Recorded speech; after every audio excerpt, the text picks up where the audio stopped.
This story has been recorded at an Addictive Eaters Anonymous meeting in New Zealand.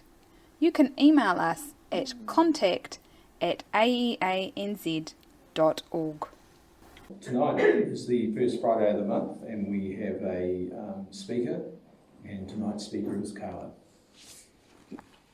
Hi everyone, my name is Carla and I am an addictive eater. I was just sitting there feeling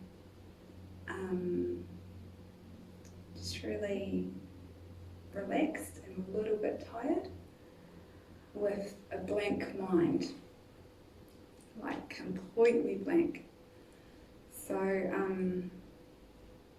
yeah, that's probably better than having it all planned out. So now I just have to hope that I can think of something to say. But it's pretty easy really, because it's just, what it was like, what happened, and what it's like now. And what it was like bit is easy. I can, the story of how I first came to this fellowship, that doesn't change. It hasn't changed. I came to my first meeting 10 days before my 23rd birthday. I was hoping to lose weight for my wedding. I was engaged and had, we'd been engaged for a few years and we were living together. And the wedding was a year away. And at the time, I'd stopped weighing myself about a year before that, because I worked out I weighed the same as a prop in the All Blacks front row, so I didn't want to weigh myself anymore. And yeah, I think, the last item of clothing was probably a size 24. And I didn't want to get married in a size 24 wedding dress. So I wanted to lose weight. I desperately wanted to lose weight. But I knew from my experience that I didn't have it in me anymore. Like I just did not have another Monday in me. The planning all weekend of like, this is the diet that I'm going to go on. First of all, it was always trying to find the diet, the magic diet that was going to work this time. Everything you can imagine. All the branded ones, the Weight Watchers, the Jenny Craig, and then the ones where I don't know if it was Israel or Italian, I don't know, just some diet. But the one where you ate one thing a day, like you just ate bread for one day, and then the next day you just ate meat for one day, and then the next day you just ate cheese for one day, and that one actually worked really well for me. I just ate lots of whatever it was. Yeah. Planning it, starting the chart. When I was weighing myself, I'd start the chart and, this is where I'm at and this is how much I weigh, and I'd put the weeks down the row, and this is where I'm going to get to. This is where my formal is and what dress I want to wear for my formal. And and then starting on Monday, and this was going to be it. And this time I'm going to beat it. Boxing gloves were on, I'm ready. And, when I started dieting, probably at the age of about 11, I could do weeks and weeks at a time and months, and I could lose weight. But by the end, I literally by, Wednesday, if I was lucky, probably more like Tuesday, you know, the diet was gone and I was back to eating. So I thought that I had resigned myself. I thought that I was going to not be able to lose weight for my wedding, but I'll just try one more thing. And you know, I saw the ad for the food fellowship and I thought, oh my goodness, that sounds awful, don't want to go there, don't want to go there. And I turned up at my first meeting. I was living in Auckland at the time, and my first meeting was somebody who is a member of this fellowship, her first meeting in that city. And she explained to me about the disease of addiction, and she told me that I was bodily and mentally different from my fellows, and she said that she was bodily and mentally different from her fellows as well. And the first thing that she said to me was, as far back as I can remember, I was fascinated with food, and I got it. You know, I knew that she knew. You know, by her saying that, I knew that she understood that I just could not stop thinking about food all day, every day. If I was eating it, if I wasn't eating it, if I was trying to diet, if I wasn't trying to diet, it was just this total fascination with food, and that she'd been like that from as far back as she can remember. And that was different from other people, and I knew that too. I knew that because, you know, I'd been living with the man that I was engaged to, and I knew he didn't eat like me, and I knew that it just wasn't an issue for him like it was for me. You know, and I could never eat one of. I mean, I could, but it was torture. You know, it was just absolute torture. And I didn't want to. I didn't want to eat one packet of, you know, and then the next packet, but not one of. And then she talked about the solution, and she talked about the 12 steps, and, you know, she explained to me what I had to do. I had to ring her every day. I had to work the steps. I had to get to meetings, lots of meetings, and her and I went to lots and lots of meetings.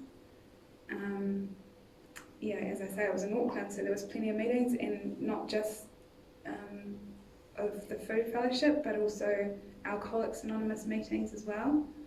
And I didn't identify straight away as an alcoholic, but you know, eventually, listening long enough, I heard somebody tell my story. I heard someone, and at the point where I heard someone, there used to be, you know, someone who shared up there that they were an alcoholic from the tip of their toe to the tip of their fingertips to the top of their head, and I was like, I'm not that much of an alcoholic. I'm a little bit alcoholic, you know. And I didn't identify with that, you know, being that much of an alcoholic. But he, you know, he shared this, and then at some point I heard someone say, well, Carla, you can't be a little bit pregnant, you know, like you either are or you're not, you know. And then I heard somebody share my story, and funnily enough, it was somebody who had another substance, but that talked about what it was like for them with alcohol, and that they used alcohol the same way that they used their other substance. And at that moment, listening to that person's story, I knew from the tip of my toe to the top of my, you know, my head to the tip of my fingertips that I was exactly the same. I was no different. And that's what I'd heard here too, that, you know, it's to get well, I had to put down the food, the alcohol and other substances. And I had to work these steps in my life. And I had to, you know, let go and let God and surrender. And I struggled with that. I struggled with that for many, many years. Not with putting down the food, and actually at the end not with putting down the alcohol. When I say not struggled, of course, but I knew that that's what I had to do. But, the unmanageability of my life, which is the second half of the first step, that I found that really hard. I found that really hard because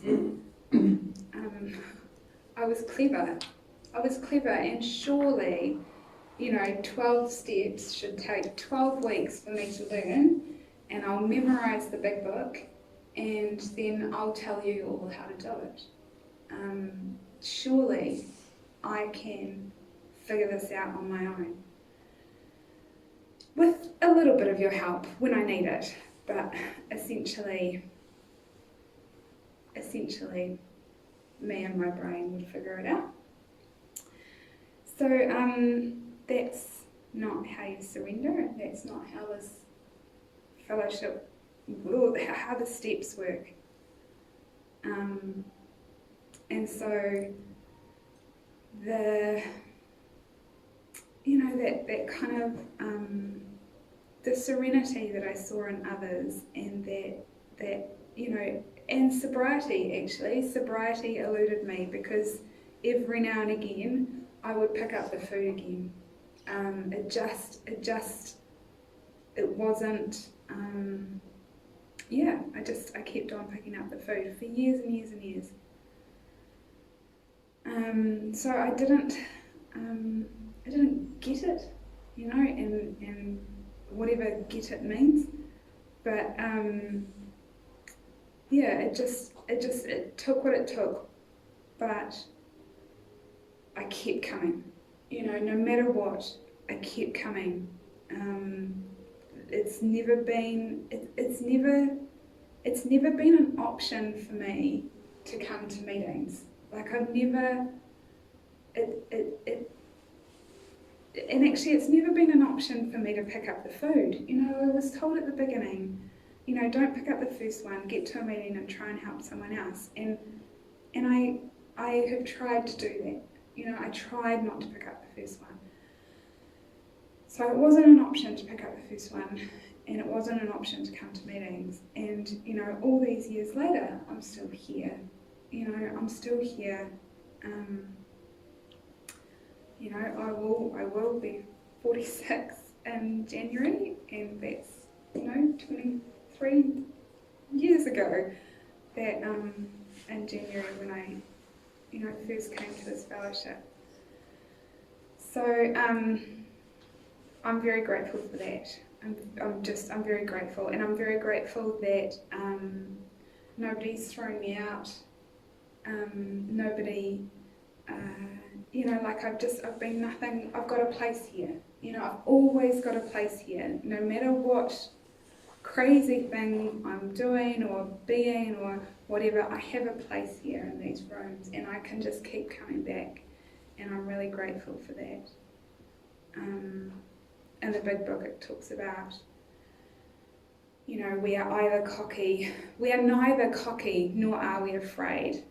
And, I know about that fear, I know about the anxiety. It happens for me when I can't control something. I can get very anxious, but I also am very much on the cocky side, that I've got it all together and I can figure all of this out, and I can do it. I can do it. So, I need these steps in my life. I need to hear recovery. I need to hear how to live. And it's helped me in every area of my life. Every area.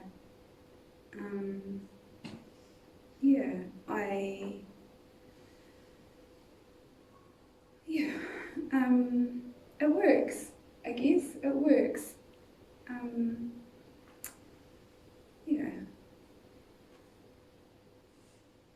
And I know that's, what I haven't said in there is, when I'm busy doing it myself, there's no chance of a higher power, which is what these steps are. You know, it's handing my will and my life over to a power greater than myself. And in the big book, and you know, the how it works, you know, it talks about, you know, that no other power could help us, and I certainly tried that. You know, I wanted my mother to fix me, my father to fix me, counsellors to fix me, you know, my partner to fix me. I wanted those other people to fix me, and I got when I came here that they weren't going to fix me. But I forgot that I'm a human power, and so I couldn't fix me. And so I need to hand over to a power greater than myself. You know, sponsorship for me is part of that, and I haven't done that perfectly. You know, being a sponsor, not being a sponsor, being a sponsee, so being sponsored, I haven't done, you know, that's hard for someone who's fiercely independent like me, but I absolutely 100% need it. I can't decide, me and God, at that level, what is, you know, the you know, sober way of living. I can't. I can't do it, me and God alone. I need, you know, my sponsor. I need the people in this room that help me on a daily basis with, you know, just in every area of my life. And that for me is my higher power working, and I know that my higher power is working because I'm not eating today, and I don't want to eat today, and I don't want to smoke or drink or drug or any of those other things. I know that the solution is here, and yeah, as I said before, I know that it works. I'll keep coming back. Thank you very much. Thanks, Carla.